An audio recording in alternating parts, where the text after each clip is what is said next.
"You do not belong in our family photo," my mother-in-law said, shoving me aside like I was just some stranger who had wandered into her perfect world. "My husband," he laughed, "right there in front of everyone." I stood frozen, holding back tears, swallowing the humiliation as the camera clicked without me. But what none of them knew was that I had already started digging, and exactly 1 month later, during her grand birthday dinner, I stood up, handed her a DNA test and said, "You were right. I do not belong, but neither do you." What followed shattered everything they thought they knew about family, blood, and lies, buried for decades. My name is Rachel Monroe. I am 32 years old, and for the past 5 years, I have been married to a man named Carter Whitmore. When I first met him at a local art gallery in Chicago, I thought I had finally found the kind of love that writes stories of its own. He was 35, successful in finance, and charming in the way that made everyone around him feel like they were the only one in the room. I worked in publishing, writing mostly for lifestyle magazines, and Carter loved telling everyone that I made words feel like silk. But Carter came with something else, a mother. Her name was Evelyn Whitmore, and from the moment she met me, it was clear that she had already decided I was a mistake. Evelyn was old money. She carried herself like she had a crown on her head and a throne to return to. Everything from my upbringing to the color of my nail polish was apparently beneath her expectations. And yet, I smiled. I endured. Every family dinner, every silent judgment, every backhanded compliment. I took it all because I loved Carter, and I believed love was worth tolerating discomfort. At least that is what I told myself. But what happened on the day of the family photo changed something in me. It was early October, the leaves had turned golden, and Evelyn had hired a photographer to capture generational memories at her mansion in Lake Forest. Everyone was there. Carter's sister Melissa, her 3 kids, Uncle Greg, Evelyn's second husband Richard, and even the Whitmore dogs in matching bow ties. As we all stood on the manicured lawn, the photographer asked us to gather tighter. I stood beside Carter, ready to lean into him like we always did in pictures. But Evelyn's voice cut through the air like a knife. "You do not belong in our family photo." She said it like she was stating a fact. Not an insult, not a suggestion, a declaration. Before I could respond, she physically pushed me out of the frame with her manicured hand and smiled sweetly at the photographer. What burned more than her words was Carter's reaction. He laughed, not a nervous chuckle or a confused smile. A laugh, like it was funny, like I was being dramatic, like I was not worth defending. I stood there, on the side, as the shutter clicked. Later that night, I cried in the guest room. Carter told me not to be so sensitive. He said it was just her way, and that I should not take it personally. I wanted to scream, but I swallowed it. I went home, and the silence between us grew so loud that it started to feel permanent. But that moment planted a seed. A month later, Evelyn planned a grand birthday dinner at the same mansion. A private chef, champagne towers, custom napkins with her initials. But I planned something too. What Evelyn did not know, what none of them knew, was that for the past few weeks, I had been digging into the family's history. I had noticed inconsistencies in old stories. Things Carter told me that did not add up with what his mother would say. And then I stumbled across something unexpected, a whisper of a rumor, something about Evelyn's first marriage and a family dispute that had been buried decades ago. I requested a DNA test, not for myself, for Evelyn. The day of the party, I walked in wearing a dark blue dress that I knew Evelyn would hate. Too modern, too fitted, not enough pearls. I smiled at everyone. I hugged Melissa, kissed Carter on the cheek, and wished Evelyn a warm, happy birthday. But under my arm, I held a small white envelope. It was sealed, crisp, and heavier than it looked, because it carried the weight of truth. Dinner was served. Toasts were made. Evelyn stood to thank everyone and made her usual humble brag speech about family legacy and standards. I listened quietly. When dessert arrived, I stood up. I walked to the center of the room and said, "Evelyn, I brought you a gift. It is not wrapped in ribbon, but I believe it is something you might find revealing." She tilted her head, amused. I handed her the envelope. "Rachel, what is this?" she asked with a patronizing smile. I took a breath. It is a DNA test result. You are right, Evelyn. I do not belong in your family photo, but neither do you. For a moment, there was silence. Then a nervous laugh escaped from Carter's throat. Evelyn, still holding the envelope, looked up at me with narrowed eyes. "What is this supposed to mean?" she said slowly, her voice sharper than usual. I could feel the tension ripple across the table like electricity. Carter reached for my arm and whispered, "Rachel, whatever game this is, stop it now." But I was not playing a game, I was revealing one. "Open it," I said softly. Evelyn peeled open the envelope with a smirk that faded quickly as she read the words inside. Her perfectly painted nails trembled slightly. Her lips parted, but no sound came out. "What is it, Mom?" Melissa asked from across the table, confused. Evelyn blinked and tried to collect herself, but the damage had already begun to show in her expression. "The test was taken using a lock of hair from your old family scrapbook," I said. "I sent it in along with Carter's DNA, and guess what? The test showed that Evelyn Whitmore is not biologically related to her own son." A collective gasp ran through the room. Melissa dropped her fork. Even Richard looked up from his glass of scotch, stunned. Carter stood up so fast that his chair tipped backward. "What the hell are you saying?" he shouted. "That she is not my mother?" I kept my voice calm. "I am saying that Evelyn is not who she pretends to be." The truth was buried, but I had spent weeks uncovering it. The story went back almost 40 years. Evelyn had married a wealthy man, Gregory Whitmore Sr., when she was very young. But she had a sister, a twin. And during a bitter fallout, the real Evelyn disappeared under mysterious circumstances. The woman who called herself Evelyn today. She was actually Elaine, her twin.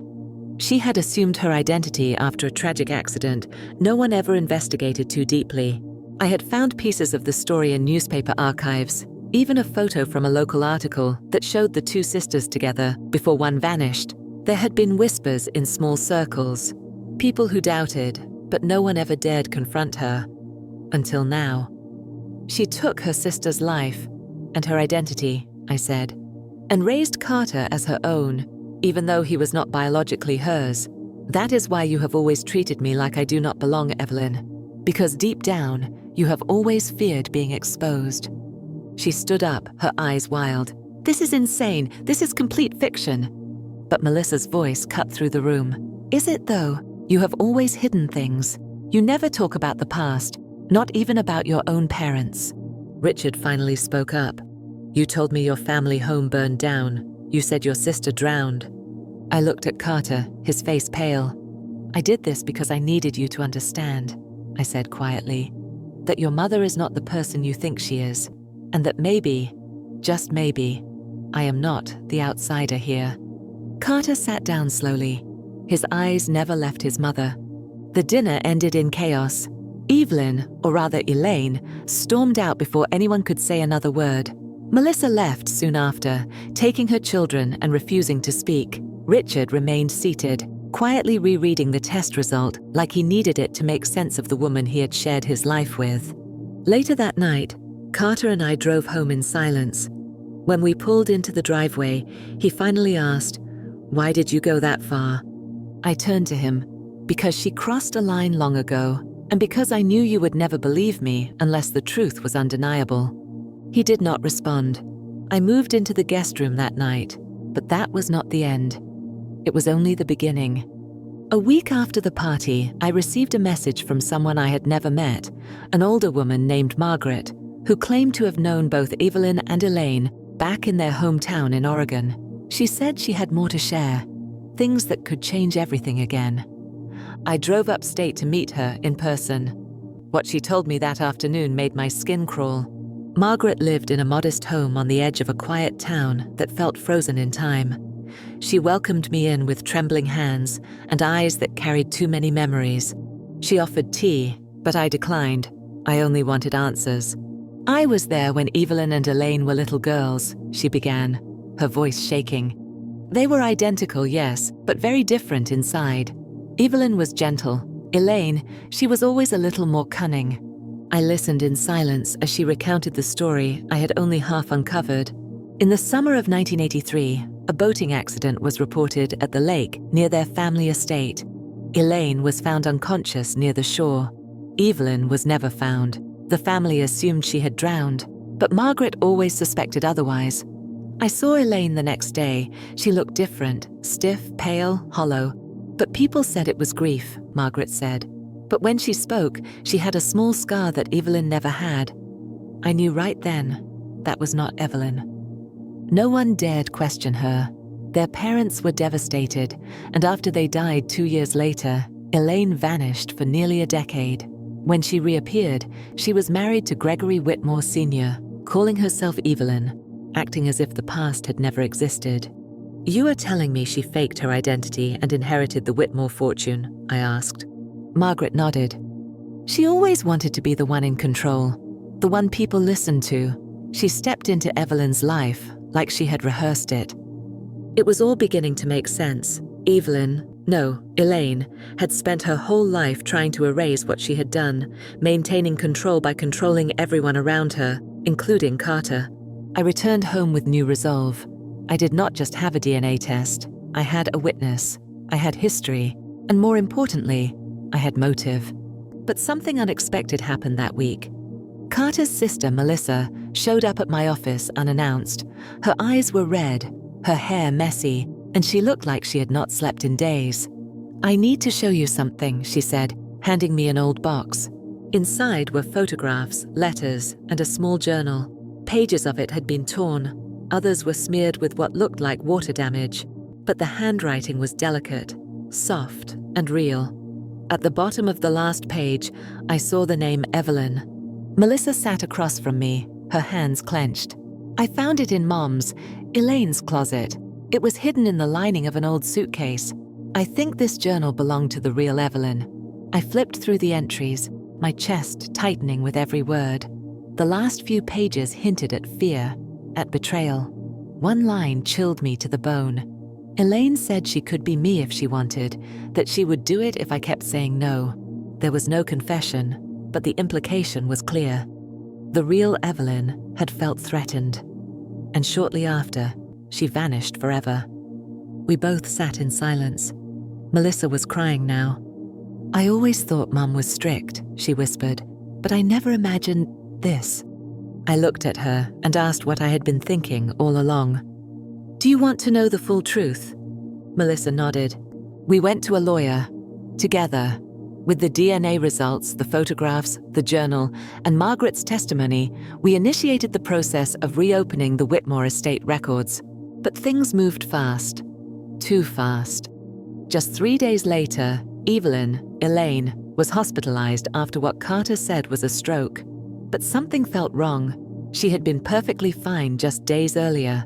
Suddenly, she was unable to speak, paralyzed on her right side, unable to answer questions. It was almost too convenient. That evening, I received an anonymous email.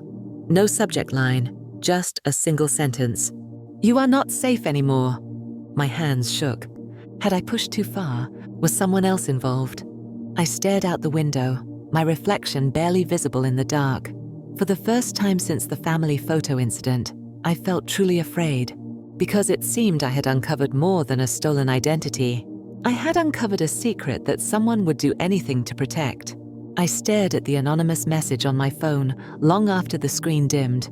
The words felt like a blade pressed against my spine, cold, deliberate, and close. I forwarded the message to myself, printed a copy, and locked it in my desk drawer. Paranoia began to creep in. Every car that slowed near my house, every shadow passing a window, made me tense. The next morning, I drove to the hospital to see Evelyn, or Elaine. She lay motionless in a private room with Carter sitting beside her. His face looked thinner. His hands fidgeted with his wedding band, turning it over and over again like he did not know whether to keep it or toss it. She cannot talk, he said without looking at me. Doctors said the stroke damaged her speech center. She just stares. I stepped closer. Her eyes twitched as she noticed me. You know exactly who I am, I whispered. And I know exactly who you are. Her jaw clenched. For a second, I saw it. Rage, not helplessness. She faked it, I said after we left the room. Carter stopped in the hallway. Rachel, you need to stop. This has gone far enough. You are turning this into some sort of thriller. She is my mother. I shook my head. No, Carter, she is a woman who built her life on a stolen name. And someone sent me a threat. You think that is normal? You think this is all just family drama? His silence said everything. That night, Melissa called me in tears. Her son, Andrew, had been followed home from school by a man in a dark coat. The man never spoke, never touched him, but Andrew described him to the police as watching like a statue. The school's cameras caught nothing, just blurry footage of a shadow standing at the edge of the parking lot. Melissa was terrified. So was I. Someone wanted us to stop digging. I hired a private investigator, a former detective named Alan Briggs. He had a reputation for being aggressive, meticulous, and impossible to scare. I gave him everything: the family history, the DNA, Margaret's statement, Evelyn's journal, even the email. 3 days later, he called me. "You are not going to like this," Alan said, "but your husband's father, Gregory Whitmore Sr., had a will, an original one. It left most of his estate to someone named Claire, a sister, not Evelyn. That version of the will disappeared shortly after his accidental fall down the stairs 25 years ago." My stomach dropped. "He was pushed?" I asked. "We cannot prove it, but there was a housekeeper at the time who filed a statement years later saying something never felt right, that Evelyn, or Elaine, was too calm, too ready. Claire. That was the name of Evelyn's real sister. Elaine must have removed her, changed the will, and buried the truth with her husband. I also found something else," Alan continued. "Elaine, under her real name, was arrested once, before she became Evelyn. Minor assault charge. It was sealed, but not erased." It was all unraveling. And then, just when I thought things could not get worse, Melissa disappeared. She had gone to pick up Andrew from his piano lesson and never arrived. Her car was found in a strip mall parking lot, keys still in the ignition, purse on the passenger seat. I was the last person she had texted. "I think someone's following me. I'll call you when I get home." She never did. Police opened a missing persons report, and Carter went into full panic mode. He called me at midnight, shouting that I had started all of this, that my obsession with his mother had put his sister in danger. But I was not the one hiding bodies. Someone had taken Melissa, and I was going to find out who. The next morning, I checked my email. Another message. No subject line, no name. This time, it only said, "She should have stayed out of it, so should you." I sat frozen in front of my computer, the glow of that single sentence burning into my retinas. My mind raced through every possibility. Who was they? How did they know my email? And more terrifyingly, where was Melissa? I forwarded the message to Alan immediately. Within the hour, he was at my door. "We are dealing with someone who is careful," he said. "They are not just threatening, they are watching." We called the police, but without physical evidence or proof of foul play, they treated Melissa's disappearance like a potential voluntary absence. I knew better. She would never leave her son, never vanish without warning. Something had happened to her, and I had no intention of backing off now. Alan pulled security footage from every store in the strip mall where her car had been found. One frame caught my attention. A silver SUV pulling out of the parking lot exactly 2 minutes after Melissa would have arrived. The plates were blurred, but there was one detail that froze me. In the passenger seat, barely visible through the tinted window, was a glint of blonde hair. Melissa. Alan traced the SUV back to a rental agency, one that required a driver's license and a credit card. And the card used to rent it? It belonged to Richard Whitmore, Evelyn's second husband.